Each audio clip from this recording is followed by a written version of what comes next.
ഇത് മഴയുള്ളൊരു ദിവസം അത്താഴത്തിന് പോയതായിരുന്നു. സത്യം പറഞ്ഞാൽ ഇത് എഡിറ്റ് ചെയ്യുന്ന കാര്യമൊക്കെ മറന്നിരിക്കുകയായിരുന്നു. ഗാലറി നോക്കിയപ്പോഴാണ് കണ്ടത്. നമ്മളിന്ന് കപ്പാലത്ത് പോയി അത്താഴം കഴിക്കാമെന്ന് വിചാരിച്ച്.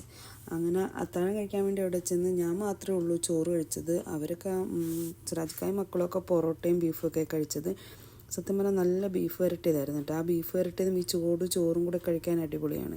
പിന്നെ നമ്മൾ അവിടെ നിന്ന് ഇറങ്ങിയിട്ട് നെസ്റ്റോയിലൊന്ന് പോയായിരുന്നു. അത് കഴിഞ്ഞിട്ട് നമ്മൾ അവരുടെ ഈ ഉപ്പിലിട്ടതൊക്കെ കൊടുക്കുന്നിടത്ത് പോയി. പക്ഷേ എനിക്കെന്തോ അത് കഴിക്കാൻ തോന്നിയില്ല. ഞാൻ ഈ മാംഗോ ബാർ കണ്ടു കഴിഞ്ഞാൽ പിന്നെ അതിൻ്റെ പിന്നാലെ പോകുന്നത് ഇപ്പം. അങ്ങനെ മാംഗോ ബാറൊക്കെ കഴിച്ചു. അച്ചൂസ് അന്നേരം പൈനാപ്പിൾ വാങ്ങിച്ചുകൊണ്ട് വന്ന് അത് അച്ചൂസ് കഴിക്കുന്ന കാണുമ്പോൾ തന്നെ ഇപ്പോഴും നമ്മൾ വോയിസ് കൊടുക്കുമ്പോഴും കിട്ടാൻ നല്ല കൊതി വരും. പിന്നെ അത് കുറച്ചൊന്ന് ടേസ്റ്റ് ചെയ്തു. പക്ഷെ അന്നേരം എനിക്ക് കഴിക്കാൻ തോന്നിയില്ല. വോയിസ് ഓവർ കൊടുക്കുമ്പോഴത്തേക്കും എനിക്കത് കഴിക്കാൻ തോന്നുന്നുണ്ട്. അങ്ങനെ നമ്മൾ നേരെ റൂമിലേക്ക്. ഇതിപ്പോൾ എടുത്തതെന്ന് എനിക്ക് ഓർമ്മയില്ല. എന്നാൽ ഇത്തവണത്തെ നോമ്പിന് ഇടവിട്ട് നല്ല മഴയുണ്ടായിരുന്നു. അപ്പോൾ ആ മഴയുടെ സമയത്ത് എപ്പോഴും എടുത്തത്. നിങ്ങളൊക്കെ എങ്ങനെയാണ് മഴ പെയ്ത് കഴിയുമ്പോൾ ഈ ജനൽ തുറന്ന് നോക്കൽ തന്നെയാണോ പരിപാടി?